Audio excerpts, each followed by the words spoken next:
While the use of music in the language classroom has been studied, for example, by Aguilar Lopez and Beatty, these tend to focus primarily on songs as vocabulary builders.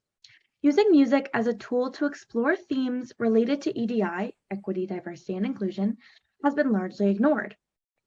We believe that music, while remaining an important vocabulary enhancer and stress control device in the classroom, can also be considered an inclusive tool to expose learners to the diversity of the Spanish-speaking world and widen their understanding of cultural realities. By curating this musical exposure with these goals in mind, it is possible to integrate linguistic and accent diversity of the target language, as well as utilize cultural productions consumed by native speakers into the LA classroom. Our presentation, which focuses on the advantages of incorporating a variety of Hispanic voices in the classroom, will be twofold: pedagogical and didactic.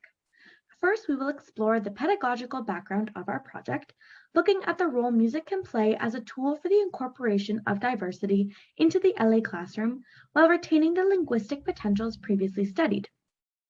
We will then proceed by examining didactic methods to execute in the classroom, including examples of activities and tips to integrate music in the classroom for different LA levels, including a variation of genres, artists from different countries, and marginalized voices. Finally, we will conclude with an exploration of the future potential of this research project. In sum, our presentation seeks to demonstrate through pedagogical and didactic reasoning the importance of music in teaching diversity and inclusion, and offers starting points to incorporate LA lesson planning. To begin, let's start with some questions for the audience. You can raise your hand or write your answers in the chat if you'd like. So for the first question, of the following artists here on the slide, is there one that you don't know? And if not, whom? Or if everyone knows everyone, you can also say you know everyone. Don't know Bad Bunny, you know all of them. Nice. Okay. Okay, know them all.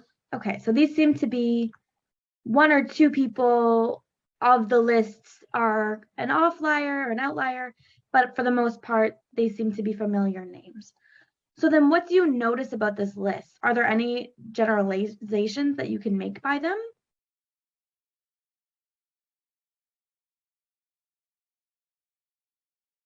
And if you can't make any generalizations, that's also okay. This is just a quick little question. They're all top 40. Yeah, that's a good one. In general, what we can kind of say looking at this list is it's top 40. It's people that are entered into both the top 40 in the North American market and the Latin American market. Yeah, they're well known, exactly. They're very mainstream, and for the most part, males. So this list was actually made from musical suggestions that Jesse's students gave to him when asked what Hispanic music they knew and listened to. Through a casual exchange at the beginning of the class, students showed to be predominantly aware of white male artists that have had mainstream success in North American Anglophone markets, often being crossover artists. While these artists represent important sources of exposure and input and are representatives of popular genre with artists from different countries and different variants of Spanish, we do notice important gaps in the exposure our students are receiving to the diversity of Spanish language music. Music in Spanish, and especially pop music in Spanish, is a part of our students' media consumption, even at a beginner's level. When talking to them, I noticed a variety of ways they came across music in Spanish. And one of them that came up often was discovering Hispanic singers first through their English discography, and then finding out they had songs in Spanish, right? Think Luis Fonsi, Daddy Yankee, and Justin Bieber's Despacito, that they might have known because of Justin Bieber, or Enrique Iglesias, Gente de Zona, and the Buenos Bailando, for example, where there's an English version with Sean Paul. While there's nothing wrong with this, and any way of increasing exposure to the target language is to be encouraged, we do have to acknowledge that this way of encountering music is centered around North American entertainment conglomerates. And as we can see from the artists that my students already know before entering the classroom, do not represent the full diversity of the speakers of the language we are teaching. So this creates a problem. On one hand, we see that our students are engaging with material on their own and are extremely curious and interested in consuming content and culture in Spanish. And digital platforms are making it much easier for them to come across these organically. But on the other, while we definitely want to continue to push for students to engage with Spanish language content outside the classroom, we must acknowledge that what is made readily available to them is a limited representation of what is actually available to them. So the interest shown by students for more music in Spanish and more cultural content in general is the perfect opportunity for us to rethink the influence and the role we could have as instructors in this exposure. So when considering potential hurdles of a student in an LA classroom, we must consider the place of equity, diversity, and inclusion, or EDI. As noted by Sathi and Hogan, inclusive teaching is a mindset. For every teaching decision you make, ask yourself who is being left out as a result of this approach. So in this sense, music can be considered a vehicle for inclusion in terms of not only content being presented, but also as a way to include students from varying backgrounds.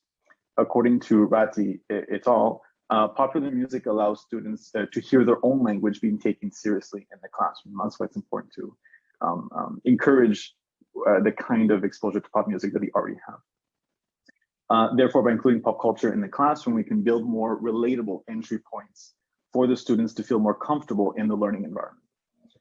Amanda Cesoto also notes, teachers are often hesitant about venturing beyond areas of expertise and comfort with the pressures of getting it right, not understanding the language, or fear of misrepresentation.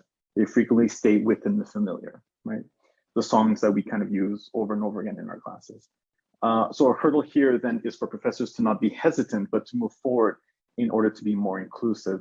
To avoid these hurdles, we will be providing, within the larger project that we're presenting today, we will be providing a list of resources and artist suggestions in what we're developing as a way to create a more accessible tool for professors, instructors of all levels who are unsure where to begin with incorporating music into the LA classroom. As Linda Laird highlights in Empathy in the Classroom, a teacher being sensitive to the students' needs helps for the students to succeed. Ayai Rafai's article, Learning Through Immersive Study, about incorporating music history and diversity into the American grade school curriculum, highlights this very role that educational institutions can play in the exposure learners receive of diversity in music. In their study on the inclusion of lessons on music diversity within grade schools in the US, they invite schools and educational institutions to practice a self-critical approach by considering their historical role in the creation and perpetuation of inequalities through structural violence, and to understand the role we play in creating the lens through which our students may see the world.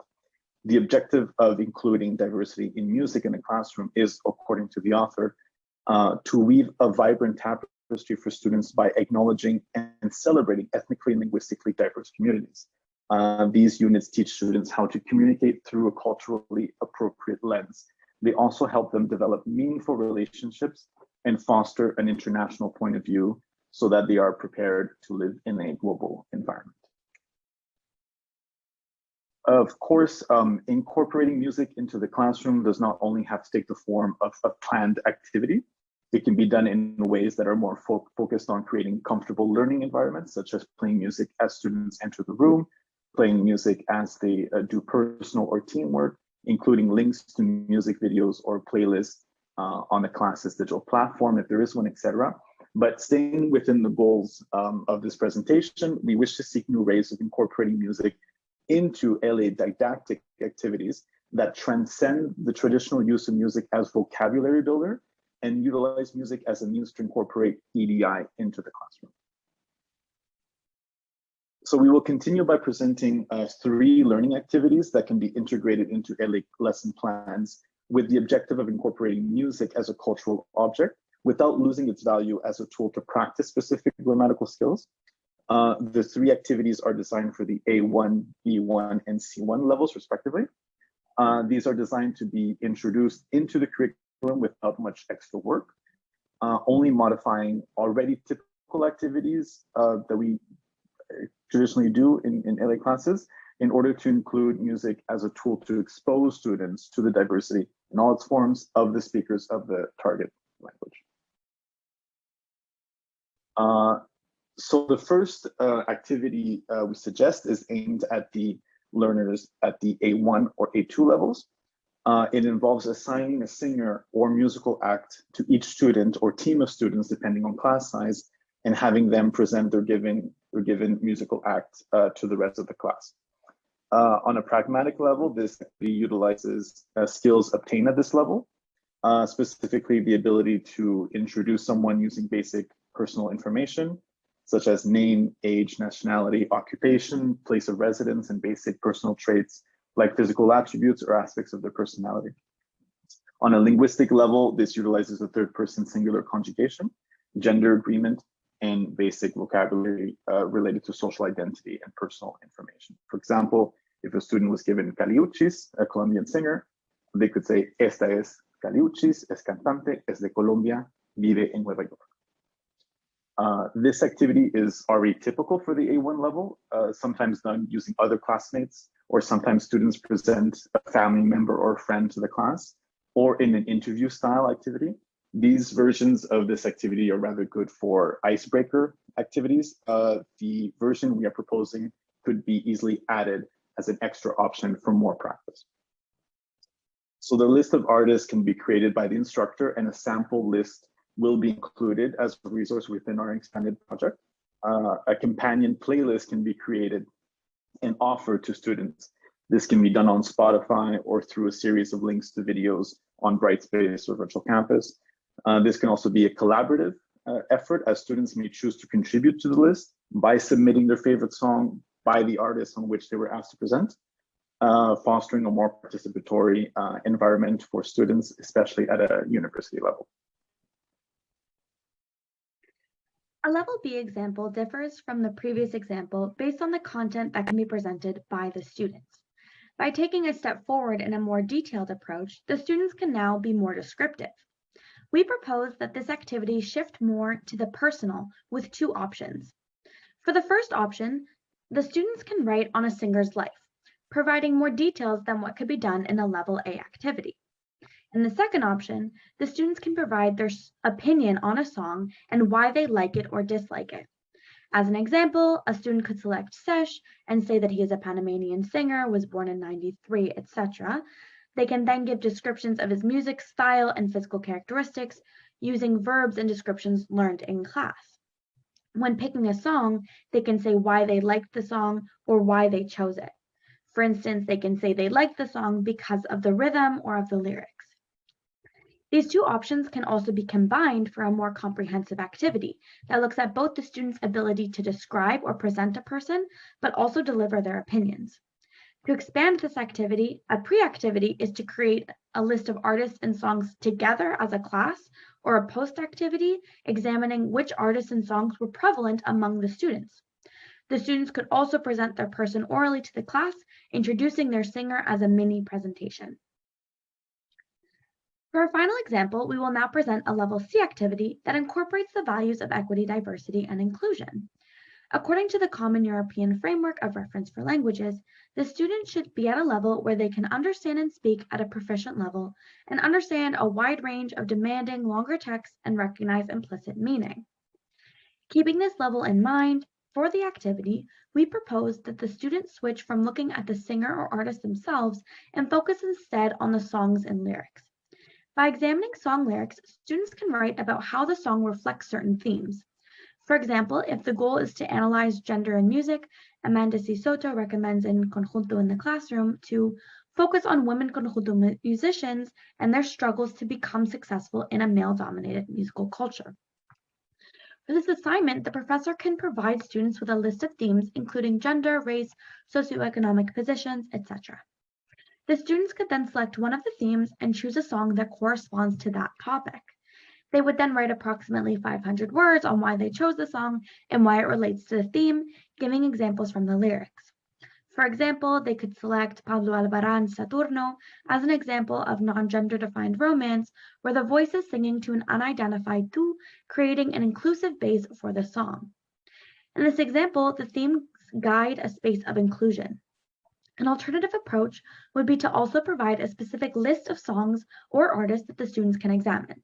This will reduce the workload of the project as the student no longer needs to search for their own example of a song or artist. As well, in this alternate edition, by also providing the lyrics or singers to select, the professor can ensure that a diverse group of artists and genres are explored by the students. For instance, the list can include artists such as Lido Pimienta, Celia Cruz, Helado Negro, Becky G, Susana Baca, Ozuna, Selena, Telmari, Yana, and Francisco Victoria.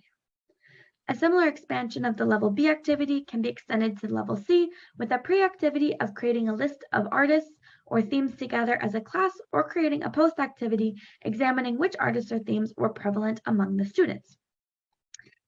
In terms of future projects, we're looking to further our research on this subject in order to complete a scholarly article that will include clear guidelines, examples, and lists of resources for language instructors to incorporate into their curricula. For example, we will provide a sample playlist and a curated list of recommended artists with EDI in mind. To conclude, we believe that the intersection between music and EDI holds a fundamental place in the LA classroom. Through the exposition of a level A, B, and C activities, as well as the pedagogical frameworks provided at the beginning of our presentation, we hope to solidify the role that music can play in the teaching of EDI in the language classroom. Thank you very much. Thank you. Thank you, Jesse and Samantha. That was a very interesting presentation, and I'm looking forward to seeing how you are going to develop this article and all those activities for in-class use. I will definitely use them myself in my intermediate and advanced classes. Thank you. Our second presenter is Hanna Barrett. She's currently completing her PhD in Hispanic Studies with a collaborative specialization in global health system at Western University. Her research interests include media representations of pandemics with a specific focus on the 1918 influenza pandemic. Her talk is titled Learning Spanish Through Television Series, Élite, and More. Thank you so much, Annik. Can you hear me? I was having problems earlier. Okay, so thank you everyone for being here today. I'm happy to share with you all my presentation entitled Learning Spanish Through Television Series, Élite, and More. The objectives for my presentation are as follows. First, to discuss the recent rise in popularity of Spanish language series. Next, to demonstrate the benefits of using television series as a learning tool for language acquisition. And finally, to illustrate why we should encourage the promotion of this technique in our LA classrooms and provide tips on how to do so. So let's jump in. Over the past few years, we have seen the creation of excellent Spanish language television series, specifically on Netflix. For example, we have La Casa de las Flores and Control Zeta from Mexico, La Casa de Papel, Las Chicas del Cable, and Élite from Spain, Siempre Bruja from Colombia, and many, many, many, many more. We've also seen the rise in popularity of these shows worldwide. In September, Netflix's CEO, Ted Sarandos, presented statistics on the company's most watched series, with Money Heist, the English name for La Casa de Papel, topping the charts. For example, the table on the left demonstrates the number of Netflix accounts that watched at least 2 minutes of the show. And Money Heist Part 2 ranks in 6th, with 65 million accounts. The table on the right outlines the total views per title in the first 28 days of release, with Money Heist Part 3 and Part 4 obtaining over 1 billion views collectively. We also have this table from Statista, which presents the most watched original streaming series over the course of 1 week in the United States. Again, Money Heist tops the charts at 2nd place. So clearly Spanish TV shows are currently very popular globally. So how can we as LA instructors capitalize on this, and what benefits can this have for our students? I'll start by discussing the benefits watching Spanish series can have for our students. Amongst many more, the ones I'll be focused on today are an increase in vocabulary development with subtitle use, higher levels of listening comprehension, exposure to Spanish in leisure time, and exposure to Spanish culture. First, studies have shown that watching foreign language television can increase vocabulary development for learners with subtitle use. So although I'm not a linguist, I tried to channel my linguist peers to analyze these studies. For example, in 2015, Shabani and Zanussi carried out a study to determine if watching captioned television series influences L2 learners' vocabulary development using 40 Iranian English foreign language students. The participants completed vocabulary matching tests before and after watching the show Friends, which is a show many people have used to watch English over the years. Their results found that those who watched the show outperformed the control group who did not watch captioned series, which we can see on this graph here on the right. The control group had very little change, while the experimental group jumped up by more than 2 points in the vocabulary matching activity. In another series from 2019, Pujadas and Munoz aimed to answer, to what extent can L2 vocabulary be learned through extended exposure to TV series? And how is L2 vocabulary learning through TV series affected by language of the on-screen text, type of instruction, and learners' proficiency? They studied 106 secondary school-aged Catalan-Spanish bilinguals in Barcelona who had low to intermediate proficiency in English. They were randomly split into 4 groups: captioned and focused instruction, captions and non-focused instruction, subtitles and focused instruction, and subtitles and non-focused instruction, where they watched 24 episodes of the American show Fresh Off the Boat. Subtitles meaning Spanish translations, and captions meaning they watched it with English closed captioning. And then focused refers to a previewing mini lesson from the instructor, informing them on what to pay attention to through the episode, and non-focused meaning they did not have these mini lessons. The results found that the captions and focus group outperformed the other groups in vocabulary growth. Thus, we can see how watching captioned TV shows, often with some instruction, can aid our learners' vocabulary development. Another significant benefit is that it can lead to higher levels of listening comprehension. One study by Wang and Espy investigated the effects of captioned TV on listening comprehension of 30 intermediate ESL students living in the US. They were shown the series Family Album USA, which is a show that was specifically designed for ESL classrooms. The students were randomly divided into 2 groups. The first group watched the show without captions twice, and the second group watched with captions twice, or without. The results of the study showed that watching with captions helped the ESL students' general comprehension, vocabulary acquisition, and listening comprehension, as Group 2 outperformed Group 1. The last study I'll discuss today is Rogers and Webb from 2017. They researched if the presence of captions affects comprehension gains when English language television shows are viewed. The participants, 488 English L2 Japanese university students, were separated into 2 groups.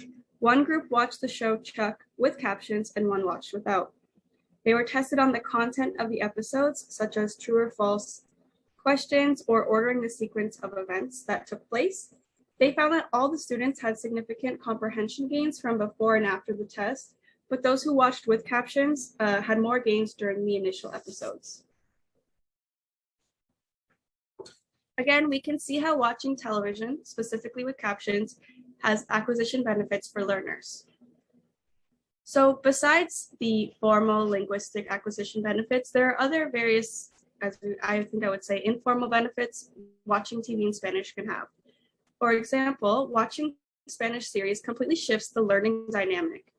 Instead of only being exposed to Spanish in the classroom and when studying or doing homework, learners are now exposed to Spanish during their leisure time.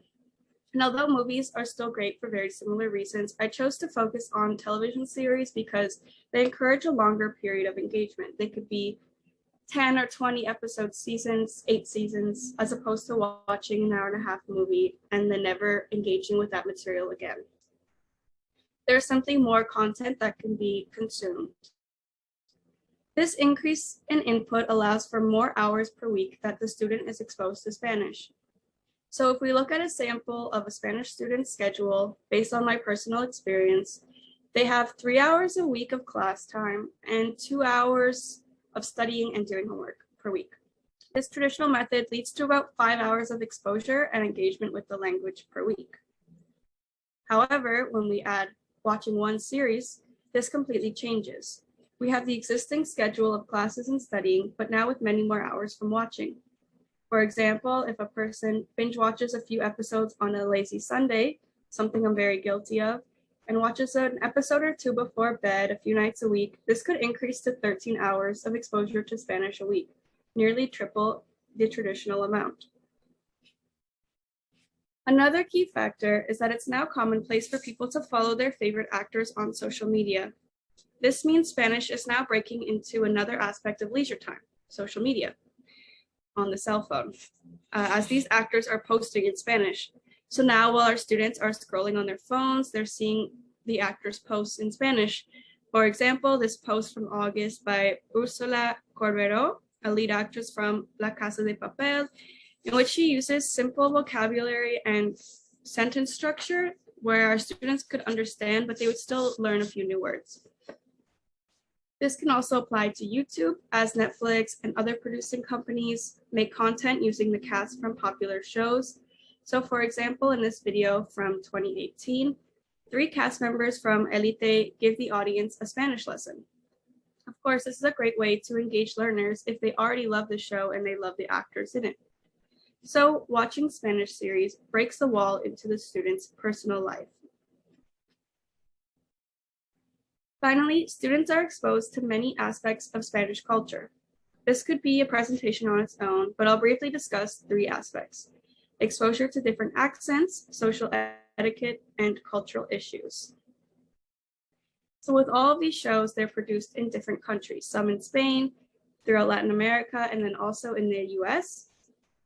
This means that viewers are exposed to different accents and everything else that entails with these different dialects, such as vocabulary. For example, the show Control Z is set in Mexico City, so viewers are exposed to the Chilango accent. Siempre Bruja is set in Cartagena, Colombia, meaning viewers are exposed to the Costeño Colombian accent. And then within countries, of course, so we have Spain, for example. There are, of course, different accents and then different shows to represent these accents. So the show El Desorden que Dejas is set in a fictional town, but it's in the Galicia region. So people can hear the different Spanish accent as well as the different influence that Portuguese has on that region. Or when watching Élite, they hear speakers from the Madrid region. This is a great way for students to learn about the difference in Spanish across the Hispanic world. So next, viewers learn about various elements of social etiquette in the Hispanic world. So for example, in the show Valeria from Spain, the characters often send voice notes to each other, which for everyone here, that's a very common thing, I assume, but for non-Spanish speakers or for English speakers in North America, it's a completely foreign concept. People don't even know that there's a button that does that on your phone. So they could see how this is just a very, very common way of communicating in Hispanic countries. Another example, although this is not the best GIF from Élite, is learning about the kissing on the cheek or in the cheeks, in the case of Spain, custom, which is also very foreign in Canada and the US. And then finally, the shows cover a wide range of issues faced by the Hispanic community, of course. So for example, in Jane the Virgin, Alba la Abuelita originally came to the United States without papers, and decades later in the show, she becomes a citizen. The show demonstrates her struggles and fears of living undocumented and how hard the process is to become a citizen. This is, of course, just one example. These shows can describe so many different cultural issues that affect the Hispanic community, but this shows how viewers can learn about these relevant and significant things that affect Hispanics through TV.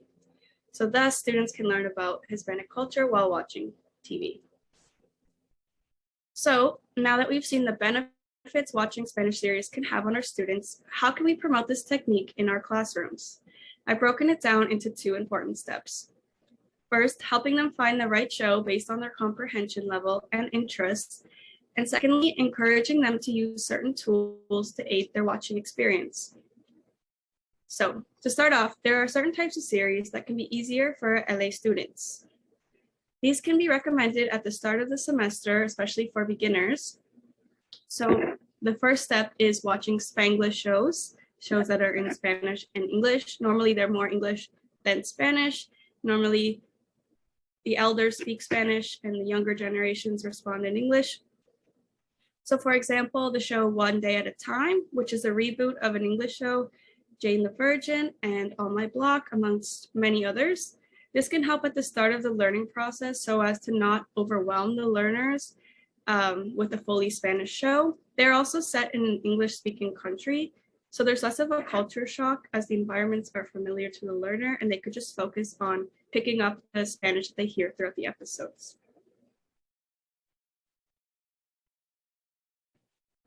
Additionally, there are shows that have on-screen features such as text messages, as this has become a more common device used in shows and movies in general, especially with shows about teenagers or young adults. So for example, the show Valeria from Spain heavily uses text messages throughout the series, as we can see here. Her friend Lola is texting her, as well as in the show Control Zeta from Mexico, because the characters are being haunted by an anonymous person on social media. So the whole show has text messages on the screen. So with both of these examples, students can listen and read Spanish at the same time. They can also learn text etiquette and informal writing speech patterns.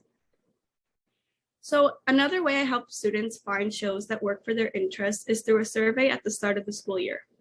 Watching shows that they are interested in will help them engage with the material more instead of watching a show that they have no interest in. Here's an example of a survey I gave to my students near the beginning of the year. I asked, ¿ves series en español? So as to not recommend them shows they've already seen, of course, that'd be a waste of time. ¿Qué tipo de series te gusta? To get a general sense of what kind of genres they like to watch. And finally, ¿cuáles son tus series favoritas en cualquier idioma? And this is to help see if there are similar shows in Spanish to ones that they already love. I included the cualquier idioma part because foreign language shows are extremely popular now, as I explained at the beginning of my presentation, which we've also been seeing in the past few weeks with the absolute explosion of Squid Games from South Korea. Okay, and then from the surveys, each student submits their responses. Here I've included a sample response I received from one of my students this year, with her permission, of course. So their response showed me that they've already watched a few Spanish or Spanglish shows, Élite, Jane the Virgin, and On My Block. Their favorite genre is drama, and their favorite shows are Gossip Girl, Jane the Virgin, which is great that their favorite show is Spanglish, and Gilmore Girls. So from their response, I thought about what shows are similar to those in Spanish, and then I sent each student an email with my recommendation. So in this case, I recommended the show Control Zeta, which I've talked a lot about today, because it's similar to Gossip Girl.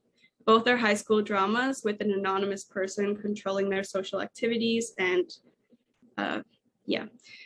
So potential barriers to this process is that not all students have access to streaming services. When I carry out the survey next year, I'll be sure to ask which ones they do have, because I've come across that problem. One of my students only watches things on YouTube, so that will be a big learning curve for me of what I can recommend for her. And also, of course, you have to have a good corpus of shows in your brain in order to make these recommendations. And I know that not everyone watches as much TV as I do. Okay, and then the second thing that's important is to share various resources with the students as they embark on their Spanish TV watching journey. As the studies I discussed mentioned, captions are very important. However, if the beginner watches a show in Spanish with Spanish subtitles, they're unlikely to comprehend the show. They won't pick up on the plot line or anything, and they're more likely to just ditch watching in general. This is where dual language subtitle browsers come in. There are various, but the one I use is called Language Reactor. So you can download it on your browser. I use Google Chrome, and activate it whenever you're watching something in another language. So for my Netflix, it's just right here and I click on. And you can see simultaneous English and Spanish subtitles, which you can see here with this episode of Élite. We have it in Spanish and then in English. There's also features where you can click on words that you don't know, and it'll come up with a translation or a definition. And this promotes engagement, and this is more efficient than just watching with English subtitles because they're actually engaging and reading and listening at the same time. Okay, and some final tips are to ask students what resources they use to watch shows in Spanish. Our students are great resources. As technological tools advance, there are so many new resources every day. It's good to constantly learn and add them to your list. And then also, I think another way we could generate interest in these shows is by talking about new releases. So for example, at the beginning of class, during small talk, or before the class starts with the students who arrive, all my students arrive early this year. It's very odd, but I like it. We have a little chat. You can talk about new releases. So for example, the new season of La Casa de Papel that just came out. And also, this will encourage those students who aren't watching to watch shows because they see that their peers are interested and not just their instructor who they may think is boring. So I wanted to finish my presentation with a testimonial from my previous student who watched Spanish series throughout the year. It's important to note that he did excel in the course. I don't know if it's related. So this is from a male student aged 25 who took Spanish 1030 with me last year. He said, I started learning Spanish through Duolingo before taking Spanish 1030. However, I didn't have the proper structure to understand Spanish words in a bigger picture. I enjoyed watching La Casa de Papel during my Spanish class. It gave me the opportunity to mimic some of the speech tonality the characters had in the show. The main takeaway from the show was learning the charismatic way of speaking Spanish along with the culture. So when I asked him more about what he meant by speech tonality and charismatic ways, he was actually talking about the character Berlin from La Casa de Papel. If you're familiar with the show, you'll understand that he is a very charismatic guy. Yeah, so thank you so much. I think my presentation's a little shorter. I opted to not include little YouTube clips just because Zoom is so complicated, but I put my email on the screen. If you have any questions or anything you'd like to share with me, I'd love to hear from you. Thank you. Gracias. Thank you very much, Hanna. That was a great presentation with amazing ideas. And thank you for updating my to-watch list. I intend on binge watching a few series myself this weekend. I'm guilty of that too. Our third presentation and last presentation of the day is by Lorena Rojas Castañeda. She's currently completing her PhD in Hispanic Studies at Western University. Her dissertation explores female voices in Latin American cinema. Her research interests include cultural, gender, and intermedial studies. She also works with the Center for Early Modern Visual Culture, y su ponencia está titulada Poesía y cine latinoamericano en el aula, cómo el acercamiento a la poesía puede beneficiarse del estudio del lenguaje cinematográfico. Muchas gracias. Hola a todas, a todos. Qué gusto compartir hoy tarde con ustedes y espero no aburrirles en la última presentación.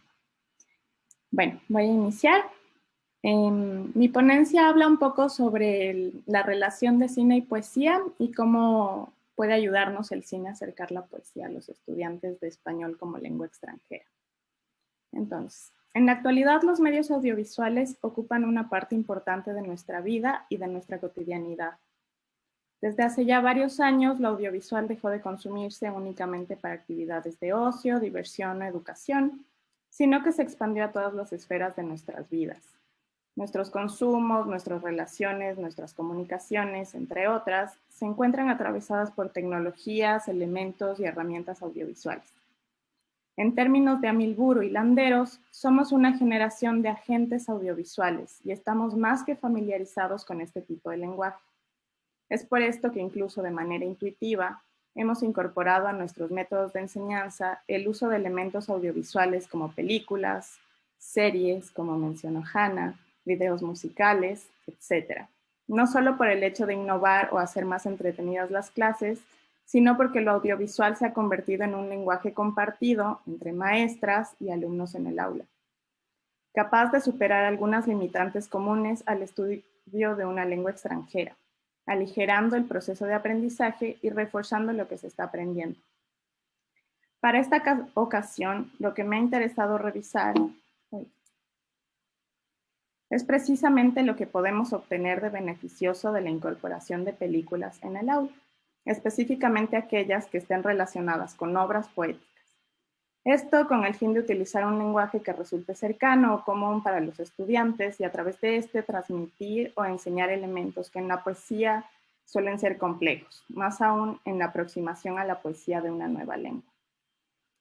La intención de esta ponencia, que aún está en construcción, es repasar por qué el lenguaje cinematográfico puede ayudar en la enseñanza de poesía en español moderna y contemporánea a estudiantes de la lengua como lengua extranjera y así proponer una ruta de acceso a la poesía a través del cine.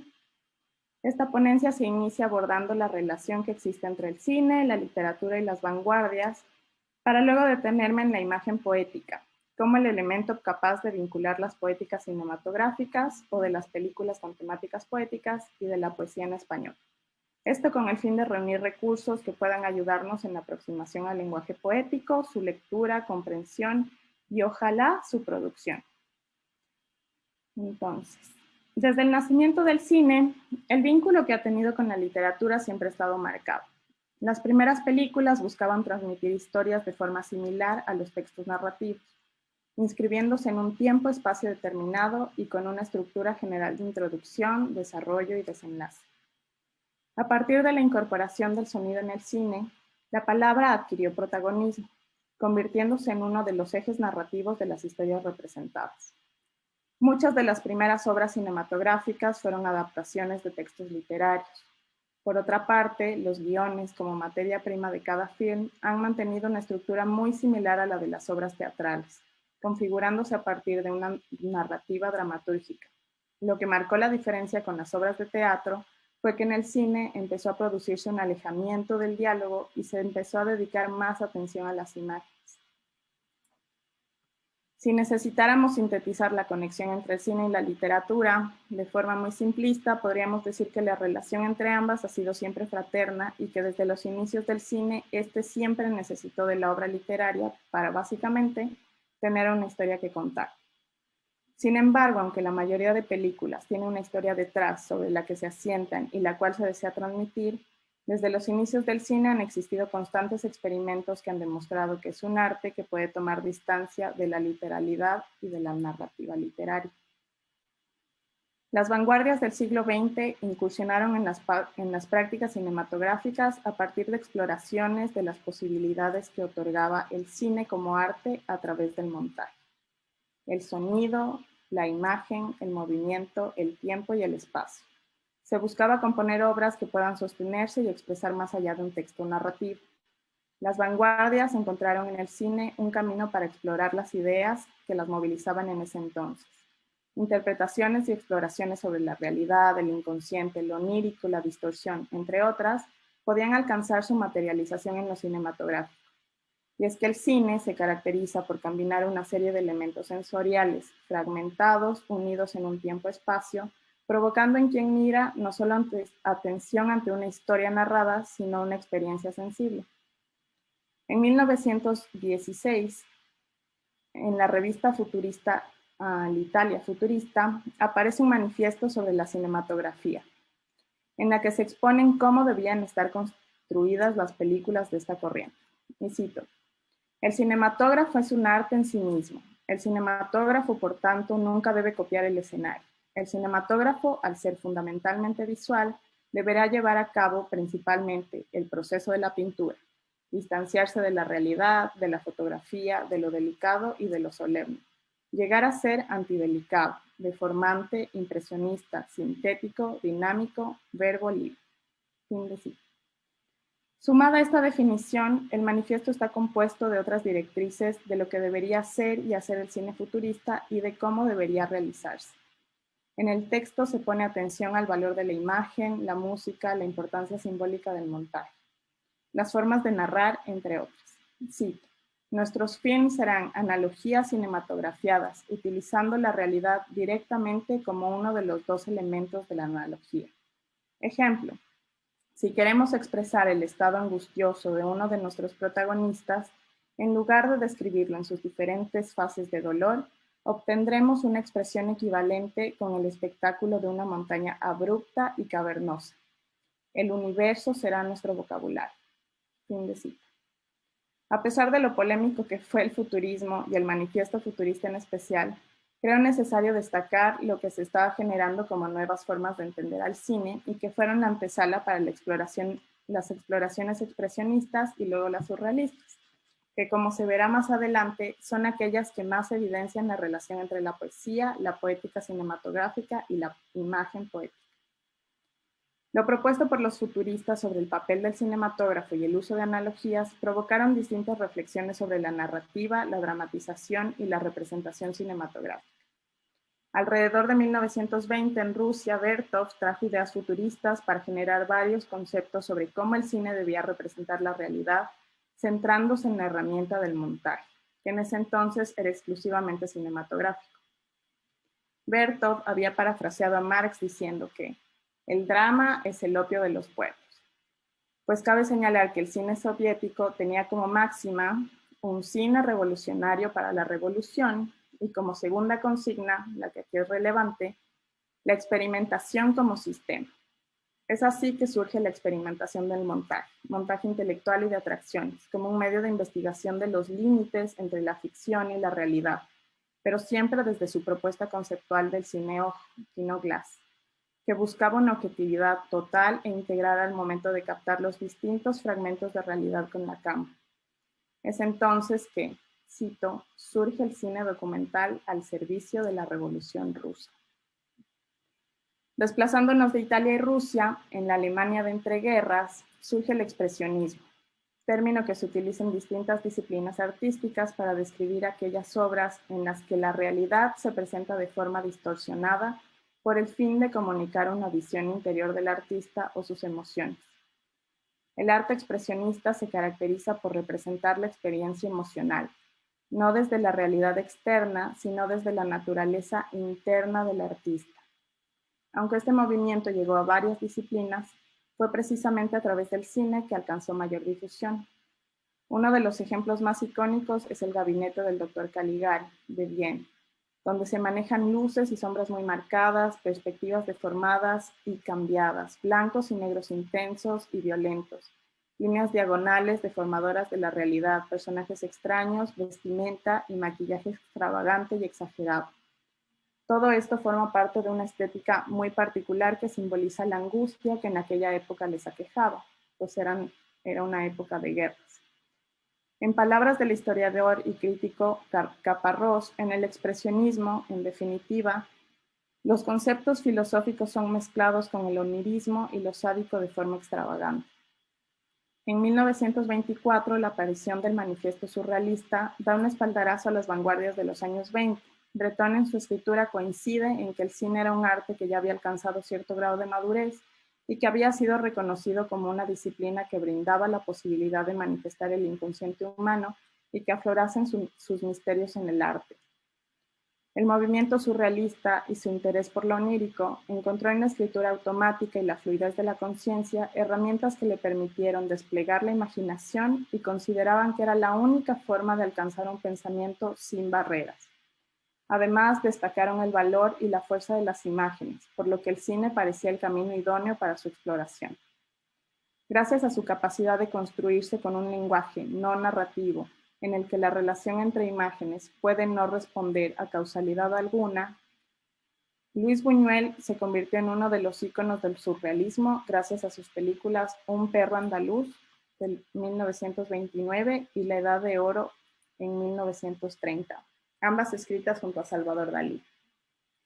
En estas películas se destaca el valor de la imagen sobre cualquiera que pueda parecer una línea argumental.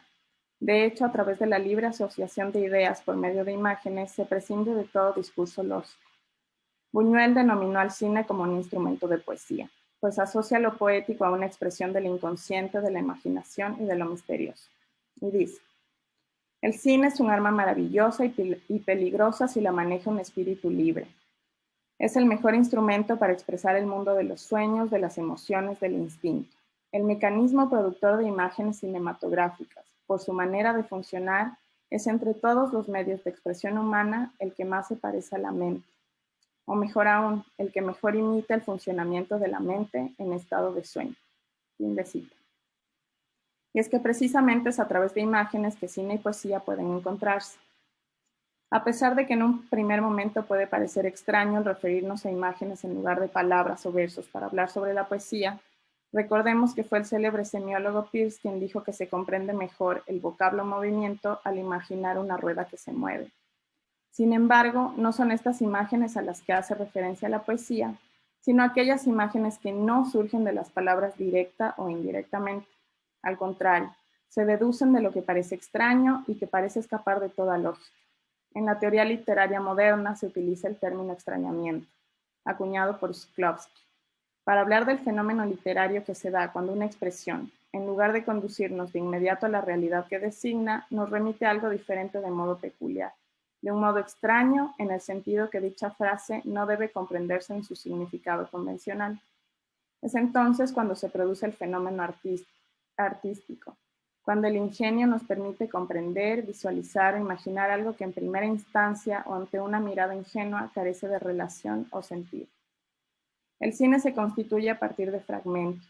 Los planos están conformados en un número indeterminado de fotogramas logrados en una sola toma. Las películas se construyen a través del montaje de quien las dirige, cortar, pegar, ubicar, añadir, quitar. Hulme, escritor, crítico y poeta imaginista inglés de principios del siglo XX, explicó algo similar sobre la creación literaria contemporánea. Y cito, la destrucción del principio de continuidad, que según él la caracterizaba, definiéndole también a partir de lo fragmentario, eso es la creación literaria contemporánea. Fin de cita. Las vanguardias literarias proponían no narrar linealmente y más bien constituir los relatos a partir de los fragmentos más expresivos. Si tomamos como punto de partida la fragmentación para acercarnos a la imagen poética en el cine y en la poesía, a mi parecer podremos facilitar nociones esenciales de ambas disciplinas. Ambas intentan capturar fragmentos de realidades, ambas crean símbolos y metáforas a partir de la combinación de estos fragmentos. En este caso podríamos abordar la elipsis y la yuxtaposición como una construcción central y común de lo poético en el cine y la poesía. La elipsis en el cine ha sido definida como el salto secuencial o comprensión del tiempo que abre caminos a la capacidad sugeridora de la imagen y con ella la libertad de respuesta del espectador. Lo que significa es que el director, la directora de cine, saltará entre fragmentos a través del tiempo y es el espectador quien deberá complementar los espacios o generar causalidades en el relato. De igual forma, la elipsis como figura retórica hace referencia a la supresión de términos o partes del discurso, sin que esto afecte a su comprensión para realzar la expresividad de éste. Por lo tanto, en ambos casos, lo que genera la elipsis como consecuencia en el espectador y o lector para suplir las causalidades ausentes en el texto o generar las conexiones pertinentes que no detalla el relato, se recurre a la yuxtaposición. La yuxtaposición fue también parte de la renovación estética de inicio de siglo y con las que se sumaron las vanguardias. Tomás Pedroso, en referencia a la yuxtaposición, indica: ya los imaginistas ingleses se preocuparon de reformar el concepto tradicional de metáfora, ensayando un tipo de imagen novedosa que nacía de la superposición de dos imágenes simples, cuya suma presentaba un significado que difería del significado de cada una de las simples. Por lo tanto, la yuxtaposición es el puente que crea el receptor entre los fragmentos de la realidad presente en cada obra. Un ejemplo de esto es el poema nominal Flor de Federico García Lorca. donde los dos últimos versos se colocan al lado de los dos anteriores, sin que medie una relación explícita causal. Flor, el magnífico sauce de la lluvia, caía, o luna redonda sobre las ramas blancas. Víctor Amar señala que los receptores de cine o poesía suelen mantener una actividad de lo menos pasiva ante el ejercicio creativo, antes, durante y después del deleite. Para ellos no es un mero entretenimiento, existen unos planteamientos de disfrute, de análisis, etc., que vienen dados por la capacidad reflexiva de examen o bien de selección y evocación que poseen las potenciales destinatarios de un poema o un film. Inclusive sería más correcto dirigirse a estos abarcándoles en un amplio concepto que los estudiosos en la materia han determinado en llamar narratorios, en términos de carrera. Por lo tanto, si tomamos en cuenta que para aproximarnos a la poesía y a las poéticas cinematográficas debemos hacerlo desde un rol activo, resulta casi obvio que implementar ejercicios prácticos en el aula ayudará sobremanera en el proceso de aprendizaje. Actividades como la realización de cortos audiovisuales poéticos, traducción de poemas al lenguaje visual y viceversa, juegos de escritura conjunta y automática, collage y otro tipo de ejercicios de creación de las corrientes vanguardistas aportarán a que nuestros estudiantes aprendan a conocer, identificar e interpretar formas poéticas de manera más sencilla que la de una lectura literal. Además, este tipo de ejercicios funcionan como impulsos creativos para la producción de materiales poéticos propios, donde la necesidad de transmitir ideas más complejas y profundas serían alicientes para que las estudiantes busquen por iniciativa propia expandir su vocabulario y conocimiento del lenguaje y quizás incluso explorar otras relaciones del lenguaje como la traducción. Para concluir, me gustaría señalar que aunque la incorporación del cine en el aula de idiomas no es una innovación y que al contrario es una herramienta que lleva años siendo incorporada y explorada, los artículos que se han dedicado a pensar en su incorporación con relación a la enseñanza de una lengua extranjera son mínimos. A pesar de que la relación entre el cine y la poesía han sido harto estudiadas, por lo que he podido leer para esta ponencia, no ha sido suficientemente revisado desde una mirada pedagógica, por lo que hay un amplio espacio para nuestras reflexiones, sugerencias y aportes. Por último, además del trabajo que aún me queda por hacer, para concluir con los objetivos de esta ponencia, espero que en un futuro cercano pueda aportar a la recopilación y al acercamiento de materiales y de actividades lúdicas y experimentales, principalmente para que los estudiantes puedan y quieran acercarse a la poesía en español con muchas ganas. Y gracias.